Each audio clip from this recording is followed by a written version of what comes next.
Esto es Voces del Pasado.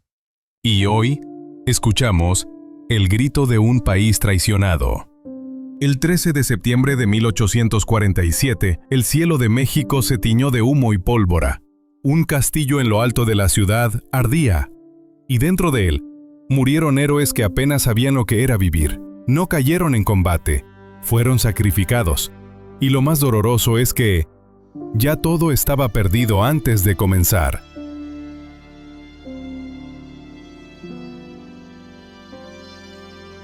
México era joven. Apenas nacía como república cuando se enfrentó a su primera gran invasión.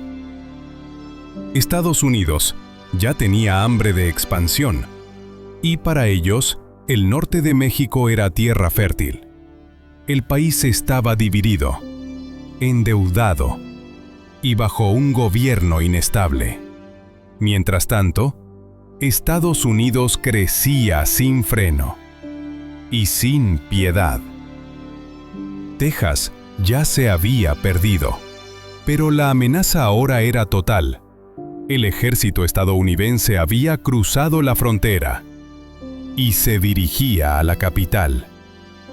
Y mientras los poderosos discutían quién tenía la culpa, las tropas enemigas marchaban sin detenerse. La guerra no iba a llegar. Ya estaba en casa.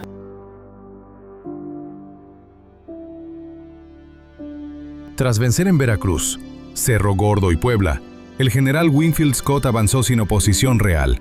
Cada batalla abría un nuevo agujero en la moral mexicana. Las órdenes eran confusas, los soldados mal armados, y los aliados cada vez más escasos.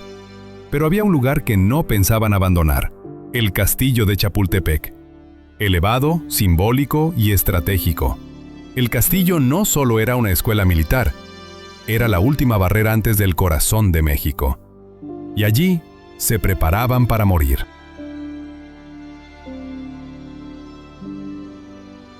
Chapultepec no era una fortaleza real, era un palacio reconvertido en colegio militar, y esa mañana, en su interior, había menos de 800 defensores.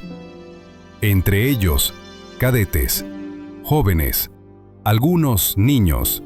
El general Nicolás Bravo sabía que resistir sería un suicidio, pero no huiría. Y esos jóvenes tampoco. Mientras la artillería estadounidense preparaba el bombardeo, los cadetes escribieron cartas, abrazaron sus fusiles y esperaron el amanecer. A veces, el valor no nace de la esperanza, sino del entendimiento de que no hay salida.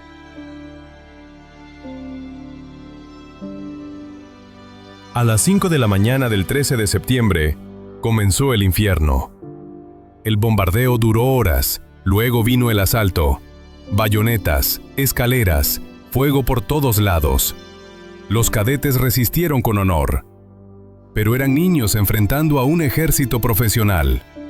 Juan de la Barrera, Agustín Melgar, Juan Escutia, Vicente Suárez, Francisco Márquez, Fernando Montes de Oca, murieron peleando. La historia dice que uno de ellos se lanzó con la bandera para evitar su captura. No importa si fue cierto o mito, lo real es que murieron solos.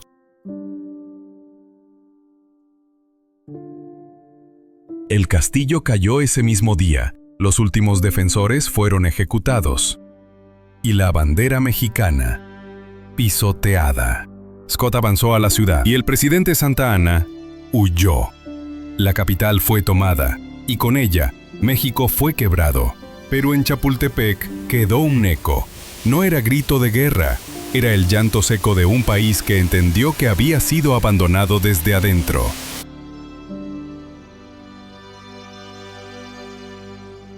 El gobierno mexicano firmaría poco después el Tratado de Guadalupe Hidalgo, entregando la mitad del territorio nacional. Los niños héroes se convirtieron en símbolo, pero también en cortina.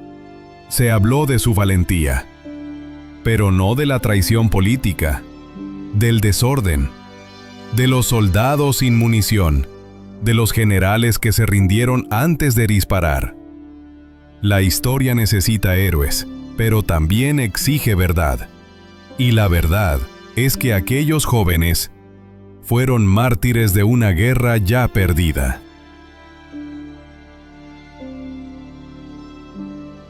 Hoy, una gran lápida honra a los niños héroes. Y cada septiembre, México los recuerda. Pero la historia es más que estatuas. Esos jóvenes murieron por una patria que ya estaba firmando su derrota.